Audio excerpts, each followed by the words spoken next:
Kakek pergi berburu di gunung dan melihat seekor naga betina sedang ditunggangi oleh kura-kura buaya.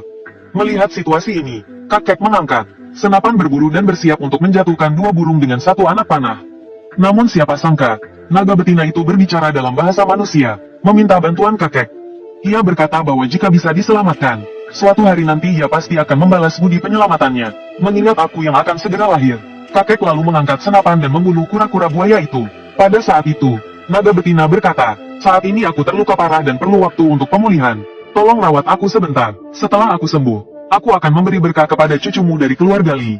Sebagai seorang pembuat konten tulisan, kolom komentar saya sangat sepi. Saya ingin berbagi cara cepat untuk memberi komentar.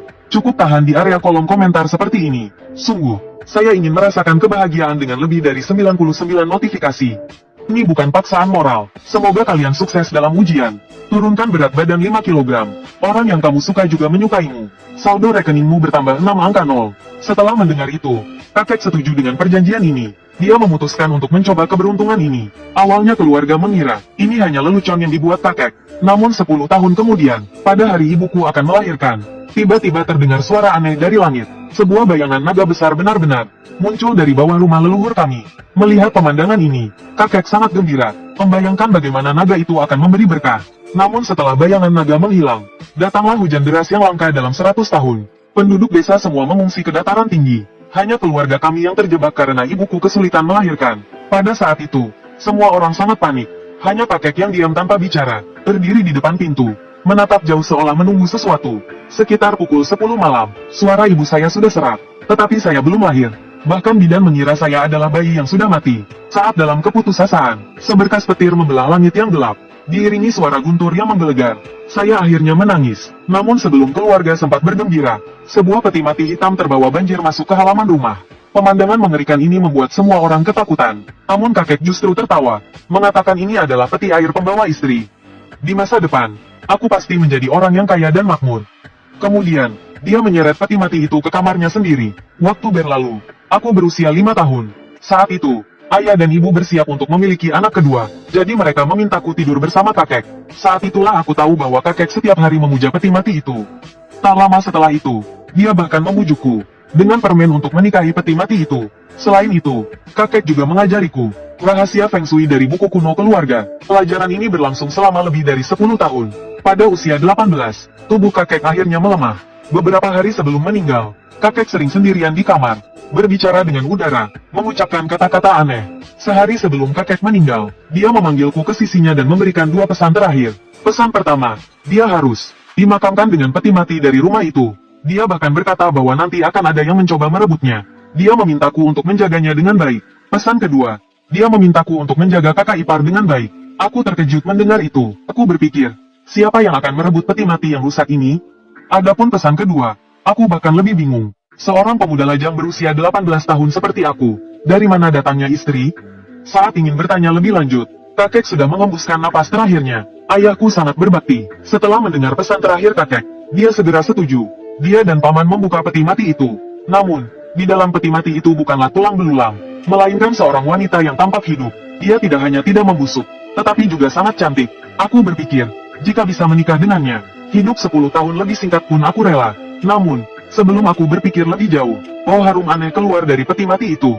Bau itu segera menyebar ke seluruh desa. Itulah yang disebut harum legendaris. Harum itu bisa menyebar hingga ratusan mil. Makhluk-makhluk halus bertarung demi aroma itu. Saat itu aku baru menyadari betapa rumitnya pesan kakek. Melihat semakin banyak warga desa yang tertarik oleh bau itu, aku benar-benar kebingungan. Dalam situasi ini, pilihan terbaik jelas membakar aroma itu. Namun, aku kembali teringat pesan terakhir kakek. Saat itu, seluruh keluarga cemas melihat wanita di peti mati. Tidak tahu harus berbuat apa. Aku mengambil napas dalam-dalam, lalu mengusulkan untuk memindahkan wanita itu ke rumah leluhur.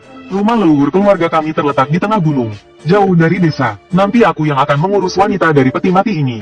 Ayah dan ibu ragu-ragu sebentar lalu setuju. Kemudian aku membungkus wanita itu dengan kain hitam. Aku membawanya ke rumah leluhur. Rumah leluhur sangat tua dan usang, tapi masih bisa melindungi dari angin dan hujan. Aku segera menemukan sebuah kamar dan meletakkan wanita itu di tempat tidur. Mungkin karena terkena angin di sepanjang perjalanan, bau harum itu agak memudar. Setelah meletakkan wanita itu, aku bersiap untuk kembali. Bagaimanapun, kakek masih belum dimakamkan. Namun saat aku berjalan ke pintu, melihat tempat tidur yang sederhana membuatku merasa kasihan. Aku kembali dan mencari spray bersih di lemari. Karena wanita itu tidak bisa dipindahkan, aku terpaksa mengangkatnya. Aku memasukkan spray di bawah tubuhnya. Tak bisa dihindari, ada kontak fisik. Namun saat aku berhadapan dengannya, tiba-tiba aku merasa, tidak ada niat jahat yang muncul. Aku merasa matanya seperti terbuka. Memikirkan itu, aku merasa merinding. Di siang hari seperti ini, jangan-jangan dia hidup kembali? Aku ragu-ragu, lalu dengan hati-hati membuka kain hitam. Meskipun ini kali kedua melihatnya, aku masih terpesona oleh kecantikannya. Dia tanpa riasan, tapi kecantikannya seperti karya seni yang indah. Aku bahkan takut untuk bernapas. Hingga aku melihat matanya yang tertutup rapat.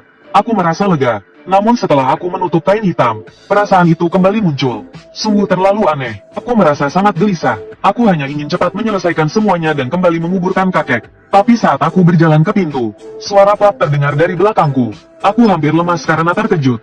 Aku dengan kaget berbalik, melihat sebuah buku tua jatuh di samping tempat tidur. Sepertinya buku itu jatuh dari tubuh wanita itu. Saat aku berbalik, aku merasa kepala wanita itu mengarah ke arahku. Aku menarik napas dingin. Dengan cepat aku berjalan ke tempat tidur untuk mengambil buku itu. Aku tidak berani melihat lebih lama. Aku menyelipkan buku itu kembali di bawah tubuh wanita itu lalu pergi. Setelah mengunci pintu, aku mencium aroma di udara. Aroma harum itu mulai memudar. Angin di gunung ini begitu kencang. Sepertinya aroma itu akan segera hilang. Jika aroma ini tidak hilang, siapa yang ingin mengambilnya? Silakan saja. Inilah alasan aku memindahkannya ke sini. Setelah kembali ke rumah, aku mulai mengurus pemakaman kakek. Pemakaman berlangsung dengan sangat tenang. Kakek dimakamkan sesuai keinginannya dengan peti mati tua. Melihat kerabat dan teman mulai pergi, aku kembali teringat wanita dari peti mati itu. Di tengah malam, aku tidak bisa tidur. Aku memutuskan diam-diam membawa pedang uang dan pedang kayu persik milik kakek ke rumah leluhur. Namun, ketika aku hampir sampai di rumah leluhur, sekelompok orang muncul dan langsung menuju rumah leluhur. Aku buru-buru bersembunyi di semak-semak. Tak lama kemudian, kelompok itu sampai di pintu rumah leluhur. Aku menarik napas dingin. Ini bukan orang biasa. Mereka adalah sekelompok orang-orangan kertas berwarna merah dan hijau dengan wajah kaku. Mereka membawa tandu kecil, dan dari tandu itu melompat seekor musang kuning. Musang kuning ini tampak seperti manusia. Dia mengenakan pakaian pengantin pria. Di dadanya ada bunga merah kecil. Mata kecilnya yang seperti kacang memancarkan cahaya hijau. Dia tampak sangat meriah. Aku langsung paham bahwa binatang ini datang untuk wanita dari peti mati. Niatnya sudah jelas. Melihat dia sangat bersemangat, aku merasa marah. Dia berjalan ke pintu dan membungkuk sambil tersenyum jahat. Dia berkata, "Istriku tercinta, suamimu datang menjemputmu kembali ke gunung." Mendengar itu, aku terkejut. Kelihatannya musang ini memiliki kekuatan gaib. Aku berpikir apakah aku bisa mengalahkannya jika menyerang sekarang. Saat aku ragu-ragu, musang itu sudah sampai di pintu rumah leluhur. Melihat sikapnya yang sombong, gambar wanita dari peti mati muncul di pikiranku. Jika dia jatuh ke tangannya, pasti akan terjadi sesuatu yang buruk. Mengingat itu, aku merasa sangat marah. Aku langsung mengambil batu dan melemparkannya. Saat binatang itu hendak masuk pintu, batu itu mengenai belakang kepalanya. Dia terjatuh dan tersungkur di tanah. Namun, dia segera bangkit kembali. Matanya yang kecil memancarkan cahaya hijau penuh amarah di bawah sinar bulan. Dia berbalik dan dengan marah berteriak, "Siapa yang berani menyerang Tuan Kuning ini?" Setelah melempar batu, aku segera bersembunyi di semak-semak. Aku tidak berani melihat atau bahkan bernapas, seperti burung unta yang ketakutan. Setelah melempar batu, aku mulai menyesal. Mengusik makhluk ini, pasti akan ada banyak masalah di masa depan. Ketika aku sedang menyesal, tiba-tiba leherku terasa gatal. Seperti ada sikat kecil menggaruk-garuk di sana. Aku mendongak, dan melihat makhluk itu berada di tebing atas. Dengan cakarnya, dia menggaruk leherku. Aku terkejut dan secara naluriah menarik pedang kayu persik. Aku langsung menebas makhluk itu. Saat pedang kayu persik diayunkan dengan penuh tenaga, cahaya kemasan menyala. Melihat itu, makhluk kuning itu melompat mundur ketakutan. Dia nyaris menghindar, hanya saja dia tidak sempat bereaksi. Aku melompat dan menendang kepalanya. Kali ini dia tidak bisa menghindar. Aku menendangnya hingga terpental 7 atau 8 meter. Dia berguling beberapa kali di tanah sebelum bangkit. Dengan mata kecilnya yang penuh amarah, dia berkata, "Anak muda, kau bahkan tidak tahu siapa aku. Semua orang dalam radius 100 mil mengenal aku. Tuan Kuning, berani mengacaukan rencanaku. Aku akan membuatmu menyesal." Menghadapi ancamannya yang marah, kemarahanku pun memuncak. Aku tidak akan takut dengan seekor makhluk seperti dia. Tanpa berpikir panjang, aku menarik pedang uang dan mulai menyerangnya. Melihat keberanianku, Tuan Kuning mulai panik. Dia memutar tubuhnya, dan mengeluarkan asap kuning dari belakangnya. Aku tidak menyangka dia bisa melakukan itu. Asap itu membuat mataku berair. Aku tidak bisa melihat dengan jelas. Memanfaatkan peluang itu, Tuan Kuning melompat ke tempat yang lebih tinggi. Dari atas, dia berkata dengan marah, "Anak muda, kau akan mati, bahkan dewa pun tidak bisa menyelamatkanmu." Aku yang pusing karena asap itu tidak bisa menjawab. Ketika aku mulai sadar, Tuan Kuning telah melarikan diri ke hutan besar di belakang desa. Melihat gunung yang gelap di bawah bulan, aku tidak berani mengejarnya. Hutan besar itu terlalu penuh misteri. Kalau bukan karena peti mati yang terdampar ke halaman rumahku, aku tidak akan menghadapi semua ini. Setelah merasa sedikit tenang, aku membuka pintu rumah leluhur. Melihat wanita itu masih ada, aku merasa lega. Hampir saja aku mati karena Tuan Kuning itu. Hampir saja aku mati karena Tuan Kuning itu. Untuk mencegah dia kembali lagi, aku memutuskan untuk tidur di samping wanita dari peti mati itu. Bagaimanapun, tempat tidur ini adalah yang paling bersih di ruangan ini. Meskipun aku sudah berbaring, pikiranku masih penuh dengan imajinasi liar. Tanpa sadar, aroma dari wanita itu semakin pekat. Aku menghirup sebagian darinya. Aromanya perlahan berubah menjadi aliran hangat. Aliran itu menyebar ke seluruh tubuhku. Ku segera merasa ada yang tidak beres. Aku mencoba bergerak tetapi tubuhku tidak bisa bergerak sama sekali. Bahkan kelopak mataku terasa berat untuk diangkat. Aroma itu semakin pekat. Mulutku mulai kering. Tubuhku terasa panas. Rasanya seperti ada api yang menyala di perutku. Dalam kebingungan, aku merasakan sepasang tangan halus memasuki bajuku. Apa yang sedang terjadi? Keberanianku sebesar apapun, aku mulai merasa takut. Aku merasa sangat menyesal. Kenapa aku harus tidur di sini? Kenapa aku memilih tidur bersamanya? Jika dia tiba-tiba hidup kembali, pasti dia akan mengisap semua energiku. Apa yang kutakutkan terjadi? Baru saja aku berpikir demikian, aku merasakan sebuah wajah mendekati leherku. Ketika aku sangat takut, sebuah benda dingin dan lembut menutup mulutku. Apa ini? Dia tidak menggigit leherku untuk mengisap darahku, melainkan mulutku. Tapi rasanya tidak buruk. Sayangnya, hanya berlangsung beberapa detik. Bibir dingin itu segera menjauh dari mulutku. Dalam keheningan, wanita itu kembali berbaring. Dia tidak menggigitku. Apakah karena kita telah menikah secara simbolis? Apakah dia juga merindukan pria? Dengan pikiran yang semakin liar, aku akhirnya tertidur. Tanpa sadar, aku tertidur. Keesokan paginya, aku terbangun dengan terkejut. Aku menarik napas dalam-dalam dan segera memalingkan kepala ke arah wanita itu. Dia masih berbaring di tempat tidur. Tampaknya tidak pernah bergerak. Aku menggaruk kepalaku, merasa sedikit canggung. Ternyata itu hanya mimpi. Ketika aku turun dari tempat tidur, aku menyadari tubuhnya telah sedikit menjauh. Dia menjauh dariku, seolah-olah dia merasa jijik padaku. Apakah karena kemarin malam aku terkena asap dari kentut musang kuning itu? Aku menarik napas dingin. Kelihatannya wanita ini memang bukan manusia. Mengingat ketika aku menggendongnya ke atas gunung kemarin, tubuhnya sangat lembut. Dia memang tidak seperti orang mati. Setelah ragu sejenak, aku merasa perlu memastikan apakah dia memiliki detak jantung. Aku meletakkan tanganku di dadanya. Meskipun melalui pakaian, tubuhnya terasa dingin tapi lembut. Setelah lebih dari 1 jam, aku memastikan dia benar-benar tidak memiliki detak jantung. Barulah aku menarik tanganku dengan sedikit enggan. Tanganku penuh dengan aroma susu. Aku merasa sedikit malu. Wajahku terasa panas, seperti baru saja melakukan sesuatu yang salah. Aku tidak berani tinggal lebih lama. Sebelum pergi, aku membawa buku tua miliknya. Ketika keluar dari rumah tua, aku merasa sedikit bersalah. Seolah-olah ada yang mengawasiku dari belakang. Setelah berjalan beberapa langkah, aku menyadari sesuatu. Benar-benar ada sepasang mata yang mengawasi. Itu adalah seekor musang kuning kecil. Aku pura-pura tidak melihatnya. Aku terus berjalan pulang. Setelah sampai di rumah, aku mengeluarkan buku tua itu. Aku ingin melihat apa yang tertulis di dalamnya. Namun, baru membuka halaman pertama, aku sangat terkejut. Buku ini ternyata adalah volume kedua dari buku milik kakek. Setelah kejutan itu, kepalaku penuh dengan kebingungan. Apakah kakek ada hubungannya dengan peti mati itu? Atau buku ini sengaja disembunyikan oleh kakek di sana? Namun, setelah membaca seluruh isi buku, aku yakin bukan dia yang menyembunyikannya. Karena volume kedua ini berisi metode pengendalian energi. Hanya seseorang yang memiliki energi itu di dalam tubuhnya yang bisa memanfaatkannya. Kakek sepanjang hidupnya hanyalah seorang ahli Feng Shui amatir. Karena dia kekurangan energi itu, itulah mengapa dia terobsesi dengan volume pertama. Jika dia memiliki volume kedua, tidak mungkin dia akan menyembunyikannya. Apakah kakek pernah masuk ke hutan besar? Atau dia pernah bertemu wanita dari peti mati itu sebelumnya? Atau dia mendapatkan volume pertama dari keluarga wanita itu? Tapi kakek sudah tiada. Jawaban tidak akan pernah terungkap. Aku membaca ulang volume kedua itu. Isinya sulit dipahami. Aku tidak mengerti apa-apa meskipun membaca berulang kali. Setelah makan siang di rumah, aku diam-diam pergi ke kandang ayam dan menangkap seekor ayam jantan besar. Aku juga mengambil tali rami dari sol sepatu ibuku. Kemudian aku diam-diam kembali ke rumah leluhur. Di sepanjang jalan, musang kuning terus mengikuti aku. Aku mengangkat ayam jantan besar di tanganku, sambil menertawakan dalam hati. Katanya tidak ada pria yang tidak curang. Begitu pula, tidak ada musang kuning yang tidak mencuri ayam.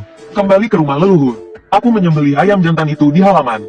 Dengan sengaja, aku menyiramkan darah ayam kemana-mana. Musang kuning mencium aroma darah ayam. Matanya bersinar terang. Namun, aku tidak ingin hanya menangkap yang kecil. Aku ingin menangkap semuanya sekaligus. Jika tidak, masalah tidak akan selesai. Lalu aku menuju tempat tidur wanita dari peti mati itu. Aku memasang beberapa perangkap tali Untuk menangkap hewan kecil, perangkap ini sangat efektif. Ketika malam tiba, aku meletakkan beberapa potongan ayam yang sudah dimasak di depan setiap perangkap. Namun, hingga sekitar pukul 10 malam, tidak ada gerakan dari musang kuning. Apakah Tuan Kuning takut? Aku merasa sedikit puas memikirkan itu. Melihat ke arah wanita di tempat tidur, aku merasa perlu memastikan apakah dia hidup atau mati. Cara terbaik adalah memeriksa detak jantungnya. Aku kembali memasukkan tanganku. Kali ini, aku harus memastikan. Tiba-tiba pintu diketuk. Aku terkejut. Cepat-cepat aku menarik tanganku dan menatap pintu dengan waspada. 1 menit berlalu tanpa ada gerakan. Aku bertanya, siapa di luar? Tidak ada jawaban dari luar. Dengan hati-hati, aku menarik pedang uang dari pinggangku. Perlahan membuka pintu. Di luar tidak ada siapapun. Ketika aku hendak menutup pintu, aku melihat ada 7 atau 8 biji emas di depan pintu. Ternyata ada emas di sini. Namun, aku tidak mengambilnya. Ku tahu bahwa makhluk hutan yang memiliki emas biasanya penuh tipu muslihat. Musang kuning adalah salah satunya. Mereka sering menggali lubang di gunung. Kadang menemukan makam kuno. Jika menemukan sesuatu yang berharga, mereka akan menyembunyikannya. Mereka menggunakan barang itu untuk membalas budi atau dendam. Jika aku mengambilnya, aku akan masuk ke dalam perangkap mereka. Jadi aku tidak memperdulikan emas itu. Sebaliknya, aku mengambil paha ayam yang sudah dimasak. Dengan sengaja, aku berdiri di pintu sambil memakannya. Mengingat bahwa Tuan Kuning datang untuk wanita itu, aku sengaja membuka kain hitam di wajahnya, lalu menyalakan lampu di ruangan agar dia bisa melihat dengan jelas. Baru saja aku membuka kain hitam, aku melihat beberapa cahaya hijau kecil di semak-semak tidak jauh dari sana. Total ada 7 atau 8 pasang mata. Kelihatannya seluruh keluarganya keluar. Bagus. Aku bisa menangkap semuanya sekaligus. Kemudian aku dengan sengaja menutup pintu dan mematikan lampu, sambil mengintip dari balik pintu. Tidak lama kemudian, Tuan Kuning muncul di sekitar halaman. Dia tidak memakai baju, hanya mengenakan celana pendek bermotif bunga. Dia berjalan mengitari pintu beberapa kali, lalu perlahan mendekati pintu dengan hati-hati. Namun, ketika aku pikir dia akan masuk perangkap, Tuan Kuning tiba-tiba berhenti. Dia melambaikan cakarnya, dan musang kuning kecil segera melompat keluar. Menjadi perintis, setelah musang kecil mendekat, dia memutar matanya, mengamati sekeliling dengan cermat, lalu melompat ringan ke atas jendela. Beberapa dari mereka terjebak dalam perangkap yang kupasang. Mereka panik dan berputar-putar di tempat. Ketika aku hendak menangkap mereka, Tuan Kuning mengangkat ekornya ke arah celah pintu. Detik berikutnya, asap hijau gelap mengalir melalui celah pintu. Aku buru-buru mundur, tanpa sengaja aku menghirup sedikit. Kepalaku langsung terasa pusing. Dari luar, Tuan Kuning mengeluarkan suara melengking 2 kali. Dia membuka celah pintu, lalu masuk dengan penampilan seperti manusia, penuh aura misterius, mengganggu pikiran manusia. Halusinasi di mataku semakin nyata, hampir membuatku gila. Namun, saat itu aku merasakan hangat di perutku. Ada aliran energi yang mengalir ke seluruh tubuhku. Hal itu membuat halusinasiku langsung hilang. Pikiranku menjadi sangat jernih. Ini adalah energi Tao. Aku merasa senang, namun aku tetap berpura-pura seperti sedang terpengaruh. Aku mulai mengayunkan tinjuku secara liar ke seluruh ruangan. Anak muda, kau melawanku. Kamu masih terlalu muda untuk melawan aku. Tuan Kuning tersenyum penuh kesombongan. Dia tidak langsung menyelamatkan musang-musang kecilnya. Sebaliknya, dia dengan tergesa-gesa melompat ke tempat tidur wanita itu. Seolah sedang mengagumi harta karun yang langka. Dia duduk bersila di samping wanita itu, lalu mulai bernapas masuk dan keluar dengan tergesa-gesa. Setiap tarikan napasnya, perut wanita itu juga ikut naik turun. Aroma yang aneh memenuhi ruangan. Melihat adegan ini, aku merasa terkejut. Sepertinya aroma ini memang aroma sian. Sebuah pil emas adalah harta tak ternilai bagi makhluk seperti dia. Menyimpannya di sekitarku hanya akan membahayakan nyawaku. Dengan pikiran ini, aku perlahan mendekat, mencari kesempatan untuk mencengkeram lehernya. Kali ini, kau tidak akan bisa kabur. Tuan Kuning terkejut seketika, lalu dia mulai meronta dengan hebat. Namun, dengan cepat perjuangannya berubah menjadi ketakutan. Matanya membelalak, aku pikir dia sudah menyerah. Tapi segera aku menyadari bahwa dia sedang melihat ke arah wanita itu. Aku menoleh ke arahnya, dan menyadari bahwa aku sedang menindih wanita itu. Kain hitam di wajahnya kusut, memperlihatkan matanya yang indah tetapi saat ini berwarna merah darah. Sangat menakutkan. Aku buru-buru mengosongkan satu tangan, menarik kain hitam untuk menutup wajahnya lagi. Pada saat itu, seluruh tubuh Tuan Kuning gemetar. Dia bahkan lupa untuk melawan. Setelah aku menutup wajah wanita itu, dia mulai berbicara dengan suara gemetar. Kau, ceritakan dengan jujur, dari mana kau mendapatkan wanita ini? Aku menjawab tanpa basa-basi, itu bukan urusanmu. Sambil mencengkeramnya, aku menyeretnya ke kayu gelondongan. Di sana ada palu besar yang sudah aku persiapkan. Terlihatku akan menghantamnya. Tuan Kuning panik. Anak muda, dengarkan aku, lepaskan aku bisa menyelamatkan nyawamu. Kalau tidak, wanita ini tidak bisa kau hadapi. Bahkan 10 nyawa tidak akan cukup bagimu untuk mati. Dia masih berani menakut-nakuti aku. Aku langsung membantingnya ke balok kayu sambil berkata, Dia adalah istriku. Apakah dia akan membunuhku? Tuan Kuning tersenyum sinis. Orang bodoh tak tahu takut. Kamu pikir dengan memanggilnya istri, dia benar-benar menjadi istrimu? 7 hari lagi, kamu akan selesai. 7 hari, apa maksudnya? Palu yang kuangkat berhenti di udara. Melihat harapan, Tuan Kuning buru-buru berkata, 7 hari lagi, intinya akan. Namun, sebelum selesai berbicara, tatapannya tiba-tiba berubah menjadi ketakutan. Dia menatap sesuatu di belakangku dengan mata terbelalak. Dia tampak terlalu takut untuk melanjutkan kata-katanya. Kau masih mencoba bermain trik di saat ini? Aku tidak akan membiarkannya lolos. Saat dia lengah, aku menekan kepalanya ke balok kayu, lalu memukulnya dengan palu besar. Tuan Kuning membalikkan mata, kakinya menendang sekali, dan langsung tak bernapas lagi. Kemudian aku mengambil palu besar itu, berniat memukul musang kecil yang melompat di jendela dan pintu. Namun, saat aku berbalik, kedua kakiku terasa seperti diisi timah. Palu besar itu jatuh ke tanah. Wanita di tempat tidur ternyata sudah duduk. Aku menarik napas dalam-dalam beberapa kali, berusaha menenangkan diriku. Setelah beberapa menit saling menatap, melihat dia tidak bergerak, aku mendekat dengan hati-hati, sambil bergumam, istri, jangan menakutiku, aku sedang membantumu mengurus musang kuning ini. Kalau bukan karena aku menahannya, dia pasti sudah melarikan diri. Kita sudah menikah secara simbolis. Kalau kau membunuhku, kau benar-benar akan jadi janda. Tak disangka, baru saja aku selesai bicara, wanita itu berbaring kembali ke tempat tidur.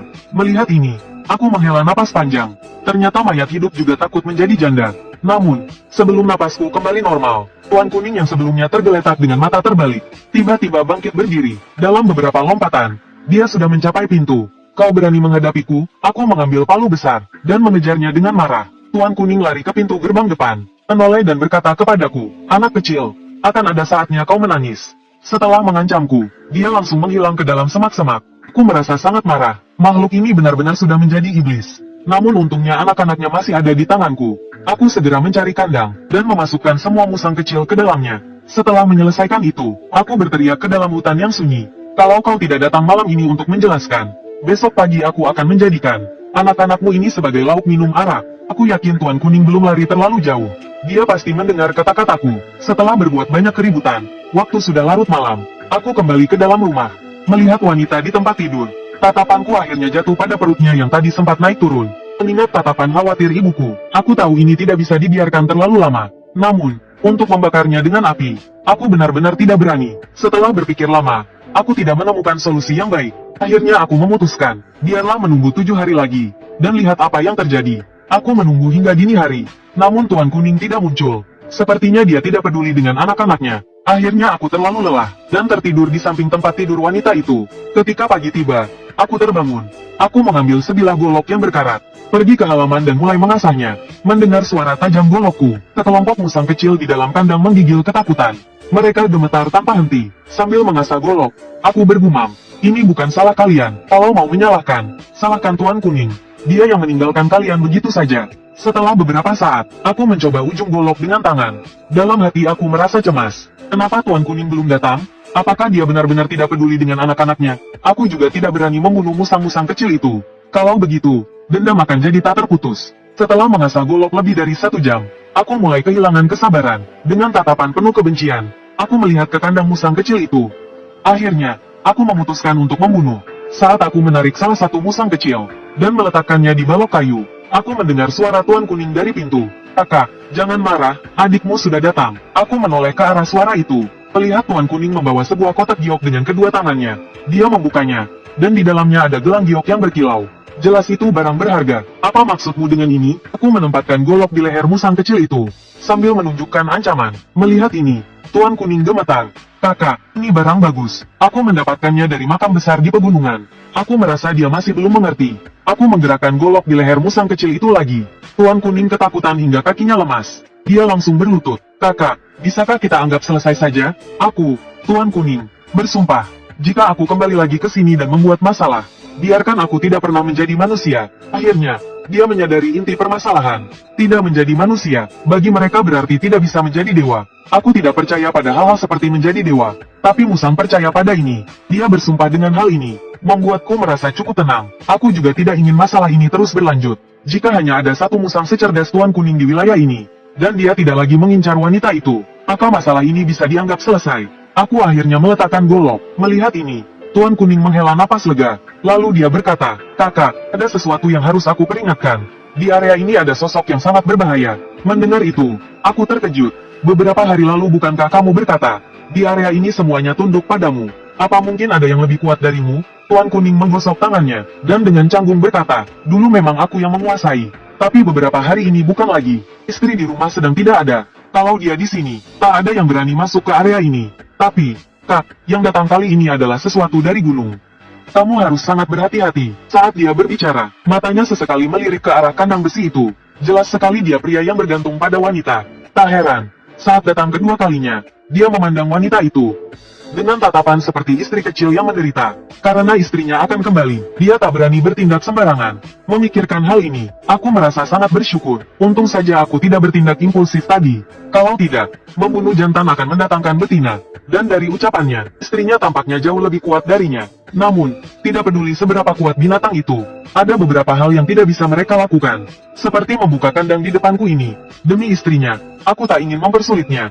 Aku memutar kawat besi, membebaskan musang kecil di dalamnya. Lalu aku melihat ke arah dia dan bertanya, bisa ceritakan padaku apa yang datang dari gunung itu? Namun, baru saja aku membuka kandang, sikap Tuan Kuning berubah. Dia berdiri tegap, menyatukan cakarnya, dan berkata, Kakak, semoga kita bertemu lagi di masa depan. Lalu dia berbalik, membawa musang kecilnya pergi. Ku mengerutkan dahi, merasa tidak senang. Namun, aku tetap memanggilnya.